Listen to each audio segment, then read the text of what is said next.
In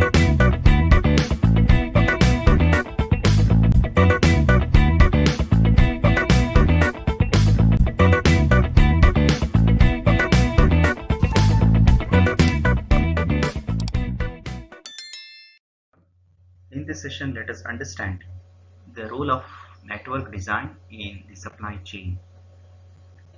Supply chain network design decisions include the assignment of facility role, location of manufacturing, storage or transportation related facilities, and the allocation of capacity and markets to each facility.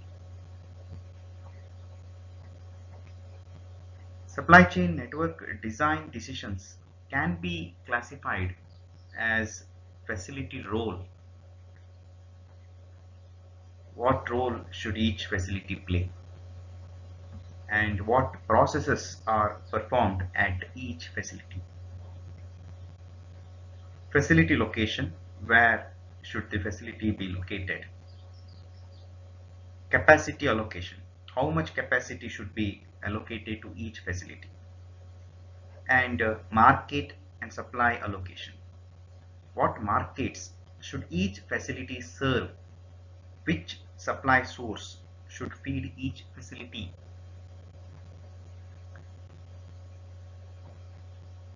In fact, network design decisions have a significant impact on performance because they determine the supply chain configuration and set constraints within which the other supply chain drivers can be used either to decrease the supply chain cost or to increase the responsiveness.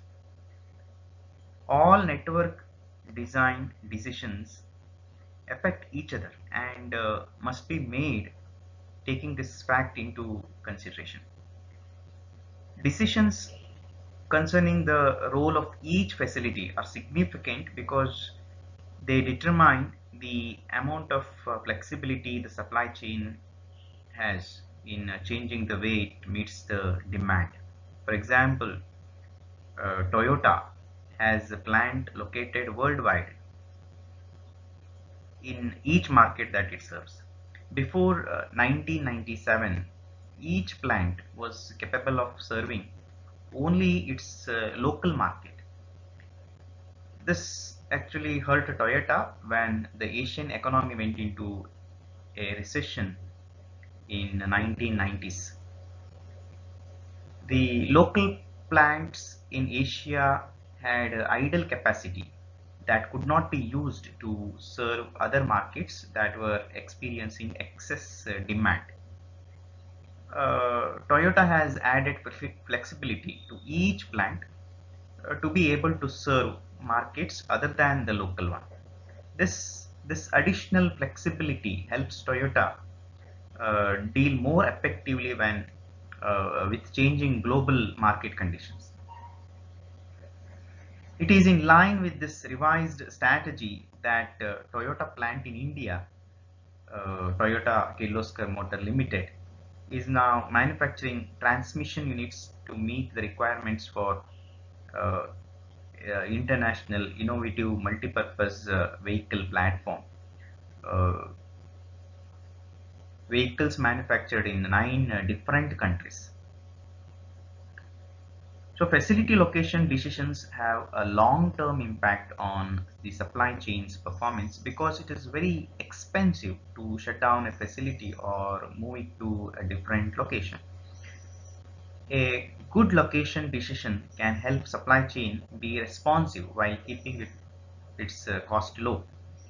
Toyota, for example, built its first US assembly plant in Lexington in 1988 and has used the plant since then.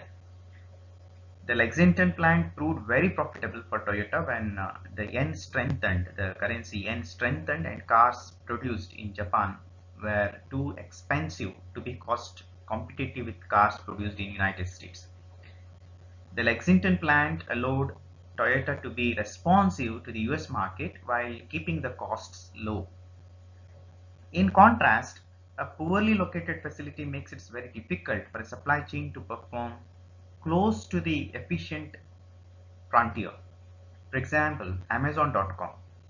Amazon.com found it very difficult to be cost effective in supplying books throughout the United States when it had a single warehouse in Seattle.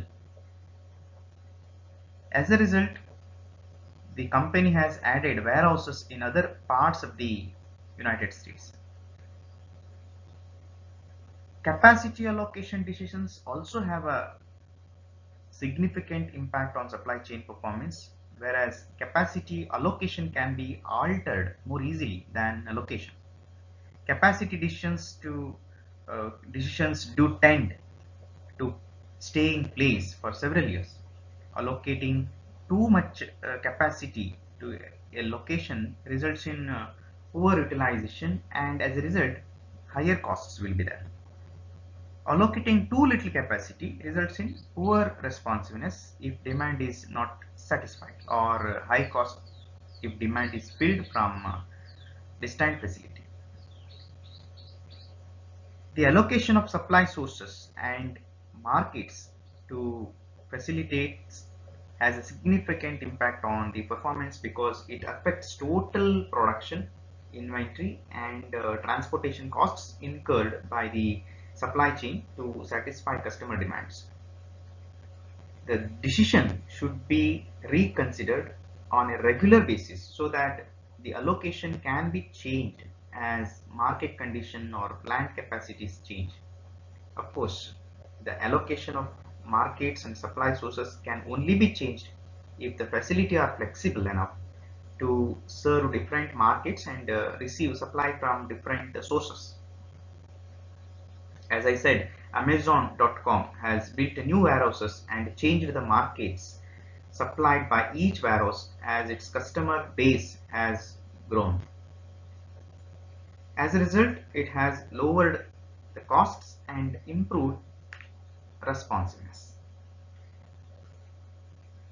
So network design decisions must be revisited as the firm grows or when two companies merge because of redundancies and differences in markets served by either of the two separate firms. Consolidating the some facility and changing the location and role of the others can often help to reduce cost and improve the responsiveness.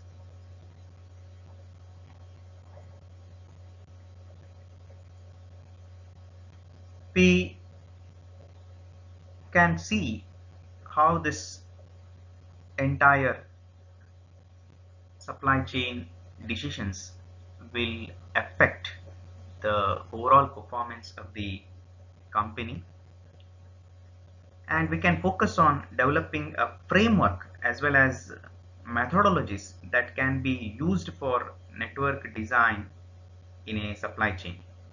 So in the next session, we will discuss on the factors that influence this network design decisions in supply chain. Thank you.